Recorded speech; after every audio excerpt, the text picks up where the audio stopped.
మెంతుల హల్వా తయారు చేసుకోవడానికి కావలసిన పదార్థాలు: మెంతులు, పొట్టు మినపప్పు, ముడి బియ్యం, తేనె, బెల్లం, నెయ్యి, జీడిపప్పు, కిస్మిస్.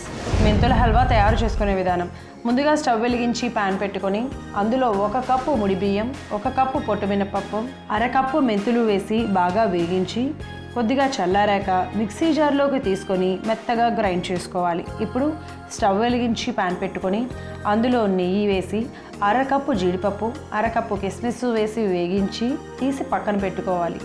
అదే ప్యాన్లో అరకప్పు బెల్లము, సరిపడా నీళ్లు పోసి కరిగించుకోవాలి. బెల్లం కరిగాక గ్రైండ్ చేసుకున్న మిశ్రమాన్ని వేసి ఉండలు కట్టకుండా ఉడికించుకోవాలి. మిశ్రమం ఉడికాక నెయ్యి వేస్తూ బాగా కలుపుకోవాలి. మిశ్రమంలో నెయ్యి బాగా కలిసాక స్టవ్ ఆఫ్ చేసి కొద్దిగా మిశ్రమం చల్లారాక అరకప్పు తేనె కూడా వేసి కలుపుకొని సర్వింగ్ బౌల్లోకి తీసుకొని ముందుగా వేయించుకున్న డ్రై ఫ్రూట్స్ని కూడా వేసుకుంటే అస్థిదాత పోషకంగా పనిచేస్తూ ఎముకలకు, దంతాలకు ఎంతో బలాన్ని అందించే మెంతుల హల్వా రెడీ.